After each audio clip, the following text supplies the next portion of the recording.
Hey, welcome back to Milton Daily Homes. Chuck here. We have a list of 10 properties today. And just before we get started, as a reminder, we're in Milton. We live here, our office is here. We do Milton Daily Homes, but we also do a lot of work outside of town. I'm doing an offer in Hamilton.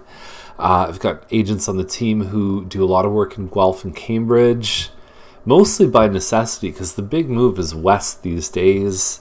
We have a huge spread, Brampton, Mississauga. We get a lot of Mississauga to Milton, so we end up doing a lot of work there. Oakville, I just worked on a multi-million-dollar one down in Oakville. So if even west end of Toronto is where I grew up, we lived in the Junction for a while, so we still know those areas. And if we're not comfortable, if there's an area even outside of our territory, let's say Windsor or the Muskokas, we know someone that we trust in any major community in Ontario and a lot of the minor ones too. So just reach out to us if you're thinking about moving. I can guarantee you that I'll put you in touch with someone that I really trust a lot. So let's talk about some homes. There's 10 in this list today. Now, the new norm for these condo towns is that they, something in decent shape, and this one definitely looks like it's in pretty good shape, should sell somewhere between $420 and $450. Although it's really getting hard to predict where these homes are going to sell. This one could be the first one to break 500, as crazy as that sounds. And when you compare it to a freehold version, so this one has $300 a month in fees. And we talk to people all the time that say, hey, I don't want to waste my money, with condo fees. Well, guess what? It includes building insurance. So right there, you're $50, $60 a month. It also includes your water, which is $30 or $40. So out of the $300, I can account for at least $100 of those dollars, plus, the maintenance in the property. Also with a condo townhouse like this, not so much in the new ones, but your roof, sometimes your windows are included. So if you figure a roof is maybe $5,000, especially because it kind of comes down like this, and you say you got to do a roof every 15 years. Okay, so that's like $300 a year. So maybe, divide that. You might have $20 a month that would be set aside towards the roof. So there are some annoying things about condo fees, but if you add this up, plus the cost of this home, if you got it for less than $450, you can't find a 1,300 square foot home with a finished basement in the new area for less than $600,000. So the carrying cost on this is probably still many hundreds of dollars less than a freehold. I'm going to put an article down below it's called Do You Really Need a Freehold? And it's going to compare the upfront cost and also the ongoing cost, both of which are cheaper with this than anything like Mattamy or Green Park or anything new. It's just the way it is. So I still think there's good value here.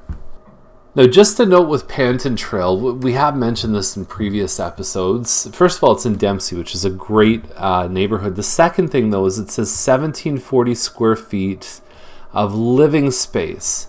The actual square footage of a home, when you say it's 1,300 square feet, normally that's above grade. It does not include basement. But when you hear terms like total living space or living space, and there's a finished basement, it means it's also including the basement dimensions too. So this one might be like 1,400 square feet, plus you've got 300 or 400 square feet down in the basement.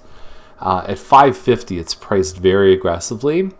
And especially given what's happened here. So Copeland, I was one of 17 offers on another home on Copeland, exact same model as this one, the Tansley, 1,536 square feet. Where I'm going with this, I'll come full circle about Panton. So $599 is the list price. The previous one that sold last week was listed for $549, 17 offers on it. Sold for $673. Context on that is in December of 2016, there was this model that sold for $530. Homes don't go up $140,000 in a year, but that was a real game changer. We talked about the single car garage that sold for $911 this year. That's $673 for a 3-story without a backyard. At this size, almost $700,000, and not even a backyard. This one saw it and went, let's do the same thing. So these guys are piggybacking on the last sale.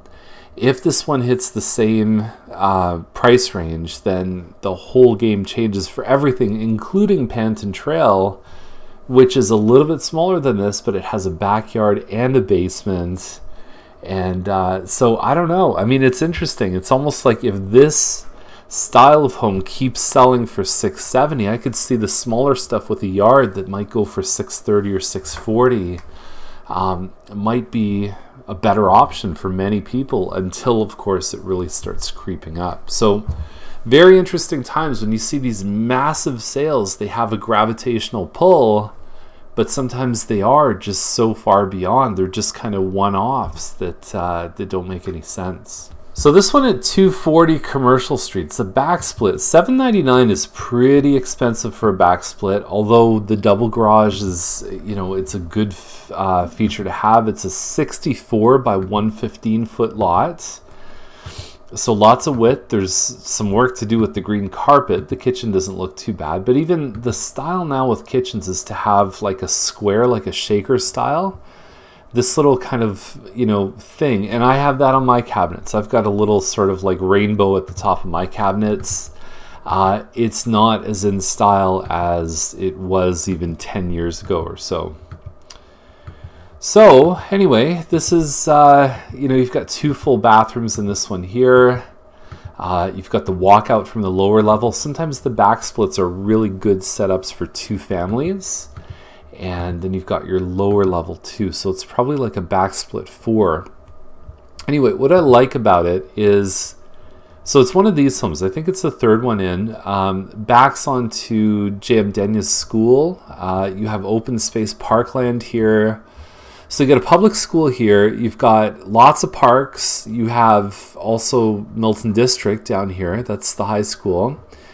You're also, if we just move this up a little bit, so from this house, you walk down Commercial Street, and then, you go straight up. You go up Charles if you want, but you go up there probably 10 minutes until you're right on Main Street. You could go to the farmer's market on Saturday. You could go to Troy's Diner. Lots of things. Shoppers Drug Mart if you wanted to. So I like the distance to schools, parks, and Main Street. And I find sometimes people say those things in a listing description, like close to this or close to that. But if you know where this one is, I really feel like it's connected to a lot of really nice things. So the location to me is fantastic. Even if you wanted to walk out to Ontario, go along Laurier there, you can grab, an ice cream at Dairy Queen. All this stuff is probably less than 10 or 15 minutes walk away. It's fantastic. So there we go. That is the list. If you have any questions, or like I said, if you have anybody moving really anywhere, Ontario, I mean, we've even got great contacts in BC and had clients that have moved to Calgary before, Halifax, we know a great agent out there, Montreal, all these different areas. We're glad to provide names, and we know that ultimately at the end of the day, what's most important is that you and your family and your neighbors and your coworkers are in really good hands. So have a great day, and we'll see you tomorrow with more Milton Daily Homes.